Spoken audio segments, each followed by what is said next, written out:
Hello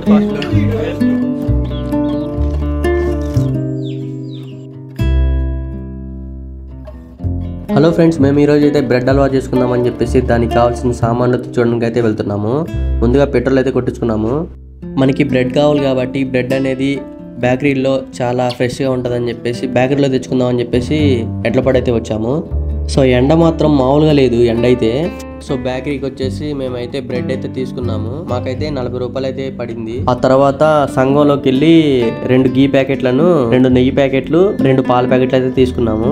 ఆ తర్వాత Edlapadu petrol bunk కి పక్కనే పుచ్చకాయలు అయితే అమ్ముతారు. సో అక్కడైతే మేము ఒక 5 కేజీల కాయ అయితే తీసుకున్నాము. కేజీ వచ్చేసి 25 రూపాయలు అయితే తీసుకున్నారు. మేము 5 కేజీలు తీసుకున్నాము. ఇక తీసుకొని ఇంటికి అయితే వచ్చాము. ఇంటికి వచ్చే దావలోనే 2 కిస్మిస్ ప్యాకెట్లను, కొన్ని జీడిపప్పులు అయితే తీసుకున్నాము. టోటల్ గా మేము తీసుకున్నది ఇవే.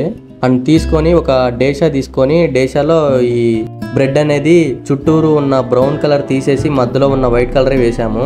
ఇక స్టవ్ వెలిగించేసి ఒక బాండీ పెట్టేసి దాంట్లో నెయ్యి అయితే వేసాము. మీరైతే ఒక 4 ప్యాకెట్లు నెయ్యి అయితే తెచ్చుకోండి. ఒక ప్యాకెట్ 2 ప్యాకెట్లు అయితే సరిపోదు. అంటే మీరు వండుకునే దాన్ని బట్టి ఉంటుంది, బేసే ఉంటుంది.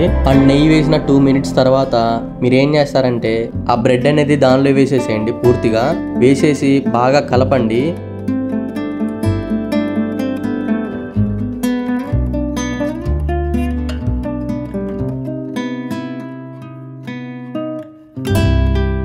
ఇప్పుడు వండుతుంది మొత్తం మా మామయ్య, చెఫ్ ఇతను. అతని కష్టానికి ఒక లైక్ కొట్టండి.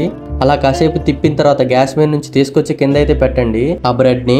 ఆ తర్వాత డ్రై ఫ్రూట్స్ అయితే కొద్దిగా వేసి వాటిని అయితే కాసేపు కాల్చి తిప్పండి. నెక్స్ట్ వచ్చేసి ఒక గ్లాసు పంచదార, దాంతో పాటు 2 గ్లాసులు నీళ్లు పోసుకోవాలి. పోసి కాసేపు తిప్పండి.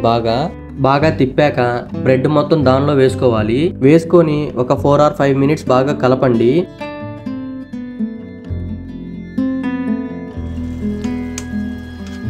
ఆ నెక్స్ట్ పాలు అయితే పోసుకోండి. మేమైతే ఒక ప్యాకెట్ పోసుకున్నాము. మీరైతే సరిపడంత అయితే పోసుకోండి. పోసుకొని ఒక 5 మినిట్స్ వరకు తిప్పండి బాగా. ఆ తర్వాత ఏపిన డ్రై ఫ్రూట్స్ ఉంటాయి కదా, అవి అయితే వేసేసుకోండి హల్వా పైన. వేసుకొని మళ్ళీ ఒక 5 మినిట్స్ కానీ 2 మినిట్స్ కానీ కలపండి. బాగా కలిపేసి ఆల్మోస్ట్ అయిపోయినట్టే మన బ్రెడ్ హల్వా అనేది. ఇక పైన మూత అయితే పెట్టేసేయండి. అండ్ నెక్స్ట్ మనం తెచ్చుకున్న పుచ్చకాయని అయితే కోసేసుకుంటున్నాము. అండ్ ఈ పుచ్చకాయని బద్దలుగా కోసి వాటిని కూడా మళ్ళీ చిన్న చిన్న ముక్కలుగా చేసి ఆ ముక్కలన్నీ డేషాలో వేసుకొని మజ్జిగ గుత్తుని శుభ్రంగా కడిగి ఆ చిన్న చిన్న ముక్కల్ని బాగా నలిపి వాటర్ లాగా చేసి వడపోతతోటి ఆ వాటర్ ని వడపోస్తే ఇన్ని వాటర్ అయితే వచ్చాయి. సో ఓవరాల్ గా మేమైతే వండేసుకున్నామండి. మొత్తం జ్యూస్ కానీ బ్రెడ్ హల్వా కానీ మొత్తం అయిపోయింది.